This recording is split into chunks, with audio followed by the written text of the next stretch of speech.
Hello everyone, I'm Light Codex and this is my first intro video to what I am naming the Artist Tarot. I'm specifically using this very, very intense filter.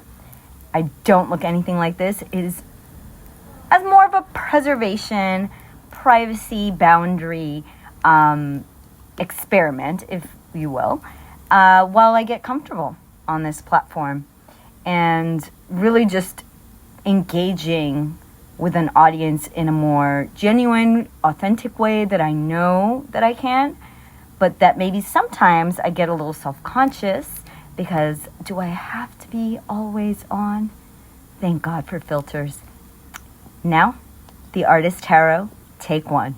Love y'all. Welcome. I'm Light Codex. And this is the Artist Tarot.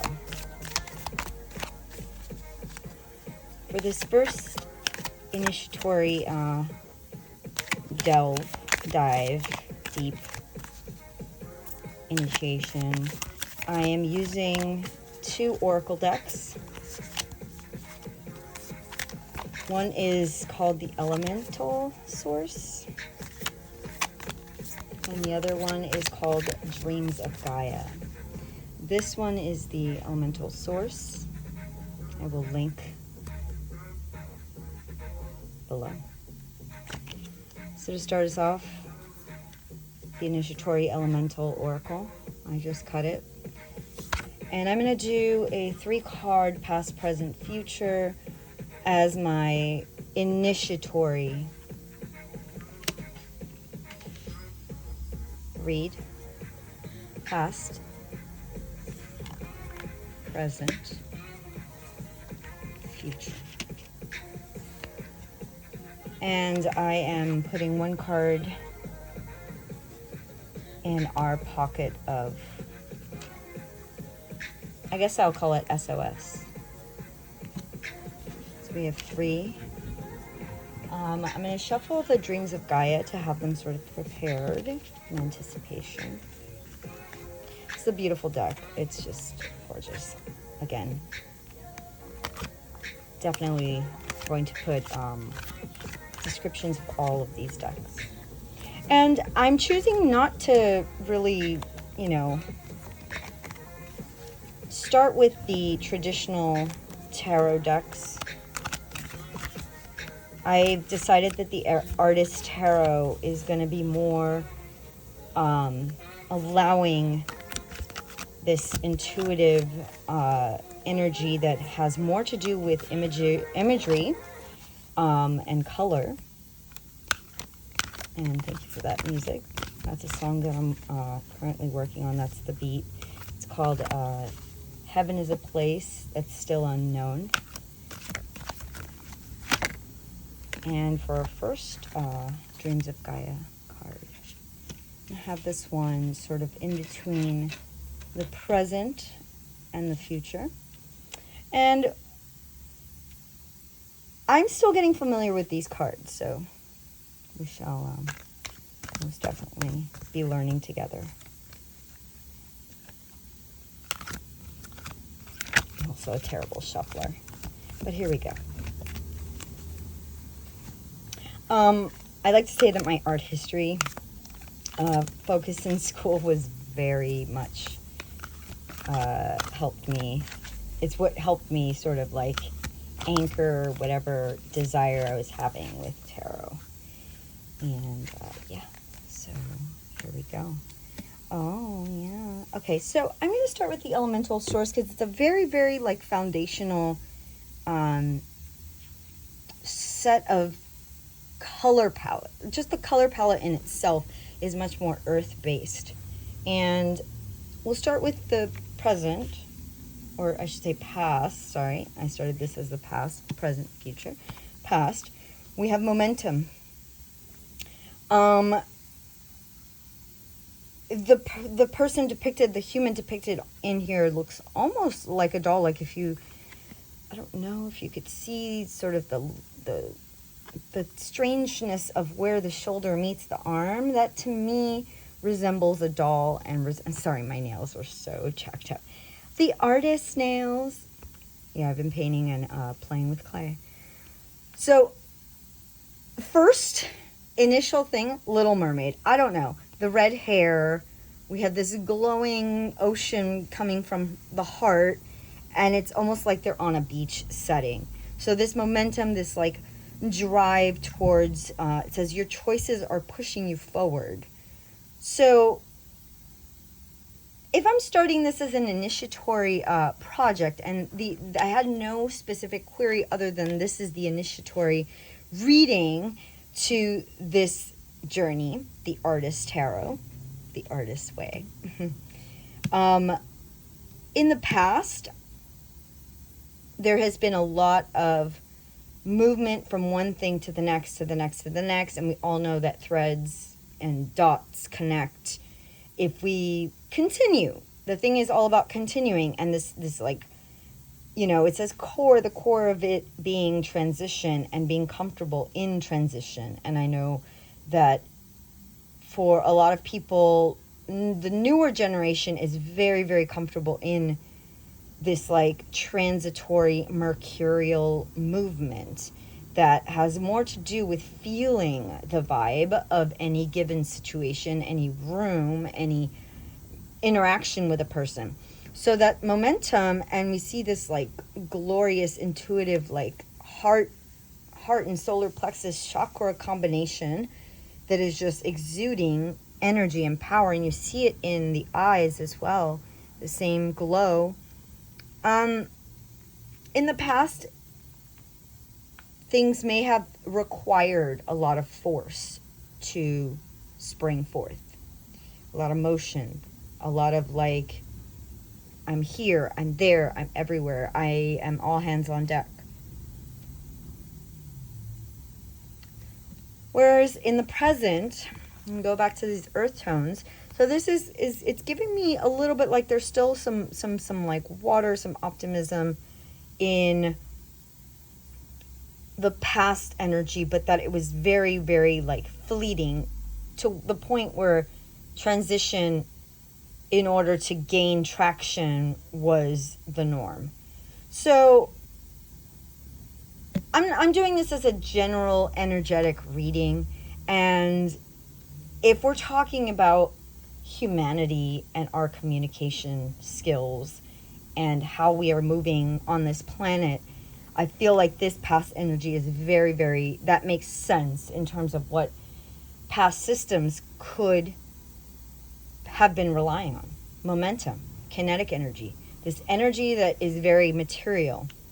And that now we're sort of transitioning into, we're going with this heart and desire that's like the ineffable, the unspeakable, the joy that is just like beyond, the peace that is beyond words. And we're taking that with us. That's not going away. What may be changing is the fact that in the present moment, we have to acknowledge that there is extreme need and lack, or feeling of lack, in a lot of people's core baseline way of feeling, way of thinking. So here the core principle is purity, and like if you've delved into hermetic practices and delved into sort of the purification of the body, fasting, detoxing, juice cleanses, etc., even the act of meditation is a shedding of and releasing of and a death of the ego. What this is telling me is not necessarily this like purity that we're striving for necessarily. It's an acknowledgement. So it says acknowledge the lack within you. The acknowledgement and the accountability of the present moment, of every sort of individual vessel accounting for themselves in order to integrate into the whole and into a more interconnected and just melding of all of these energies. So we go from this individualistic, very magical looking, to the body here in this one is completely gutted. So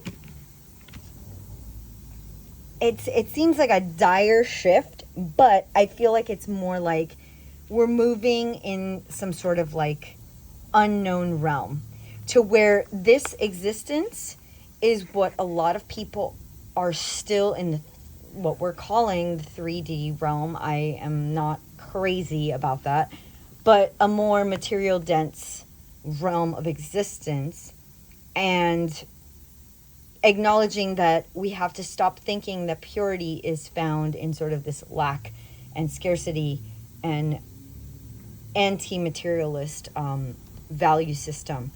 It does not need to be a desert of just need. It does not need to be a desert of need. So we're guarding this gorgeous jewel that is the driving force of the momentum, which is the chakra balancing system of the solar plexus with the heart chakra, which is the prime, what I'm calling the prime meridian, or the prime, location where we can build a bridge of understanding between our more like root grounded earth-based sensory systems, and then these more like in the cloud, in the sky, in the ether, ephemeral ways of thinking, in order to satisfy, or not satisfy, but to satiate this desert of need that's out there. There is a desert that needs the water that is coming from that crystal. And so the future, what I'm seeing with future, the symmetry in reverse. So this like dualistic movement that is both, can be, it's equal. It's the world. It's, if we want to link it to a tarot card, it would be the world card, the end of. And is it the end of symmetry? That's possible, because symmetry in art at many, many points in time was signified as sacred. It was sacred geometry. It was the golden ratio. It was the nautilus and the calculations of pi and all of that, that like in some initiatory state of investigating what humanity and how humanity was interconnected, and what that meant was through art. It was absolutely through art. And so when we look at these images, we are taking in the like weight of history and the weight of what scientists knew and what they were at some point needing to contend with and confront, which was, this like more not spiritual, but like religious pushback of true understanding of reality and our place in the universe, and it being, symmetry being more about beauty and less about control and hierarchy and managing of these what was perceived as unskilled mass, or unintelligent masses, or whatever people, however they ranked in their hierarchical systems in the past or even now.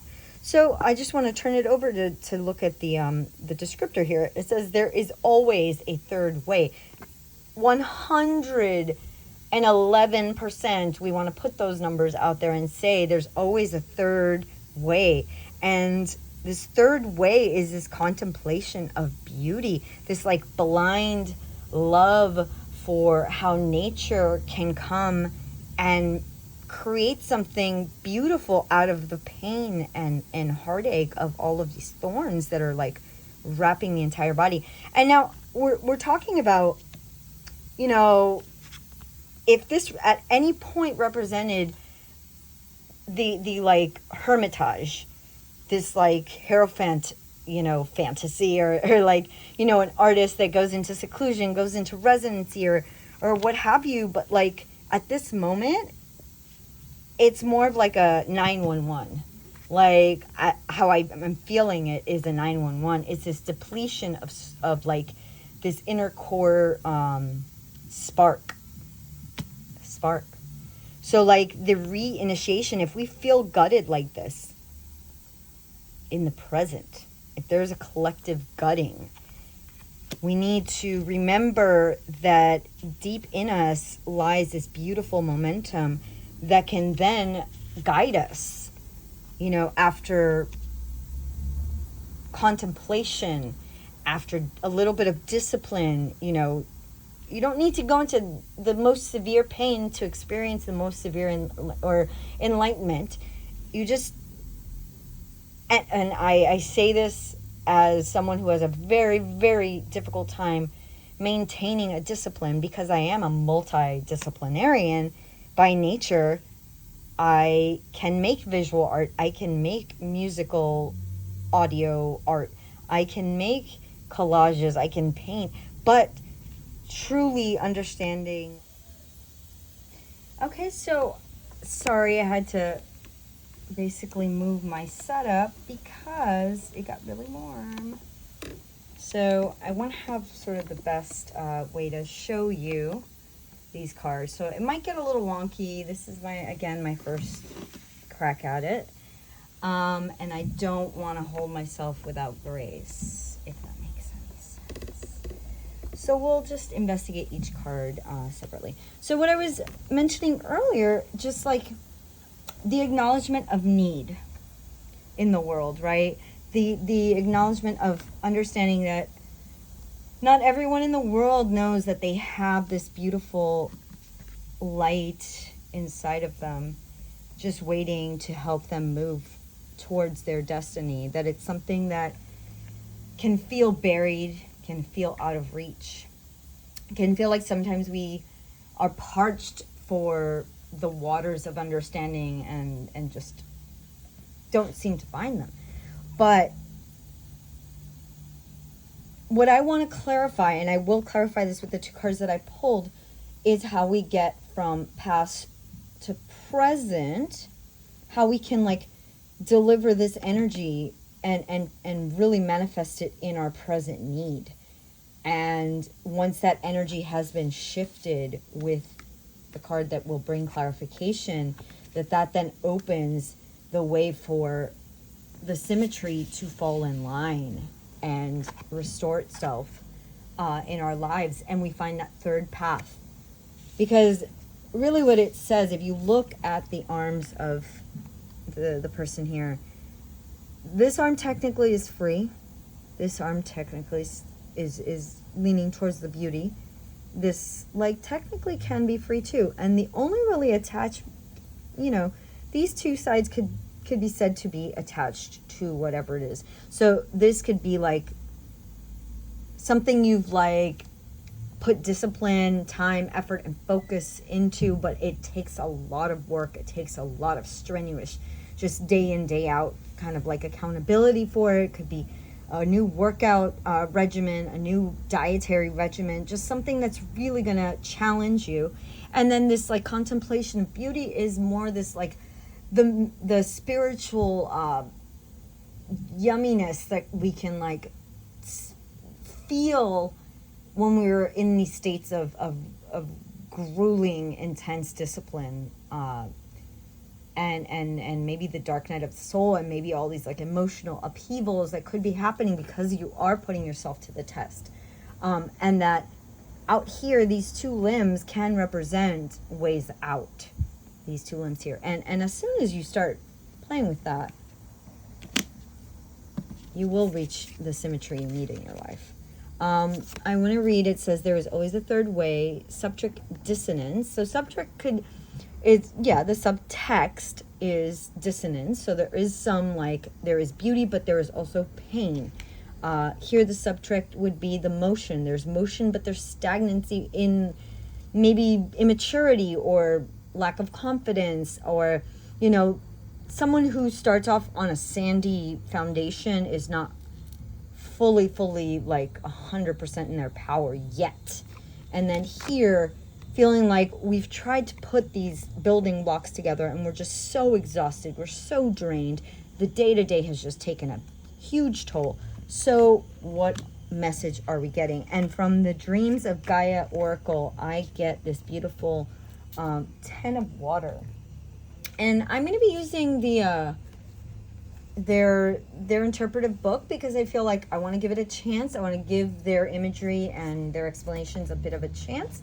The other elemental source deck is much more stoic. I don't know, brief, concise. So it allows for me to expand a little bit more on these definitions. But the Ten of Waters, let's see if I can find this for you, and just we'll have some reading time. So the Ten of Waters, here we go. Let's see, everyone can see. The key words, we have universal love, divine connection, centeredness, serenity, peace, oneness, boundaries, and disruption. So it really seems like empathy, compassion. We have the turtle. We have these beautiful like emerald bejeweled colors, blues and greens, some slight pinks, yellow heart, you know, the crown chakra, the moon, the phases of the moon, the ocean tides, just everything linked to emotion. But I feel like the turtle is a grounding force. This human figure has the moon by her finger. She has it on a string, so that indicates some sort of connection that she has to that emotional watery place of secrets. Key phrases: truly living in the present, a feeling of divine connection, a time of serenity and ease, power born of knowledge and understanding, a positive emotional state, the power to consciously project your energy, say no to disruptive influences, giving life and power to shadows. So as an initiatory energy, the first thing I get is like, again, these like beautiful, abundant resources of water, and like bringing this bejeweled blue green light that is within us, and really just feeding, quenching the thirst that a lot of us out in the world have. And it's like, you know, I'm a water sign, and it's really one of these things where I have recently acquired a very intense list of non-negotiables. Things that I really, really, really need to hold myself accountable for doing on a day-to-day basis. And this is just giving structure to that water, so that right here we see that she not only has a connection to the moon, but she has this sort of pull to the water, which she gains from having a connection to the moon, because the moon does shift the tides. So it is shifting them through her. And it's all about becoming these vessels of water and spirituality and depth and compassion and empathy, to then satiate and quench the need that is becoming so palpable right now. Further reading on this, I mean, it says the Ten of Water symbolizes both a beginning and an ending. It is that moment when we let go of emotions that bind us to the past and find ourselves truly living in the present for the first time. It is a feeling of divine connection with all and everything, feeling and knowing that love dwells at the very core of our being and always has. It symbolizes a period of time when we can move through life with a serene sense of ease and fluidity, even when surrounded by turmoil or conflict. When the weight of past emotions is released and everything flows in the manner it is meant to, our emotional state now influences our life in a positive way that makes it easy to see and understand how powerful we truly are when we divest ourselves of emotional hooks to the past that only serve to limit and restrict us. To know yourself to the extent that you understand why you feel as you do, and then realize that you have the choice to react in a different way, is to have control over the energy that you project, instead of creating a reality that is a reflection of unconscious emotional energy. The Ten of Water lets you know you can now consciously project your feelings and create a future of your choosing. It's very, yes, this is very much the beginnings of structure in a watery sort of constitution. If you feel more vulnerable, if you are more sensitive, having these boundaries, knowing what triggers you, knowing what can send you into an emotional spiral that is not productive for you, could be a time waster, an energy suck, whatever you want to call it. It says when the Ten of Waters appears in the cards before you, she represents a state of serene grace. So this idea of grace, if you desire it. Now, grace is something that is such an interesting concept that I have really, really tried to apply as I walk through the earth. And so with this last card, I want to say that we get the Eight of Fire, and this Eight of Fire is just the growth, the manifestation, and the accomplishments of all the abundance of wealth and appreciation that we have for this life, the gratitude, the time of abundance ahead. I'm going to end this here and quickly show you. This is a quick reading because I don't have a lot of time. I do have a 9 to 5 to go to. This has fracture in the reverse, the subtrick chaos. So the reverse of chaos, what you have can break apart. So it's just acknowledging that we have to just be kind to ourselves, show ourselves grace in order to like really fly like the phoenix. Thank you for listening to this first initial Artist Tarot. Bye.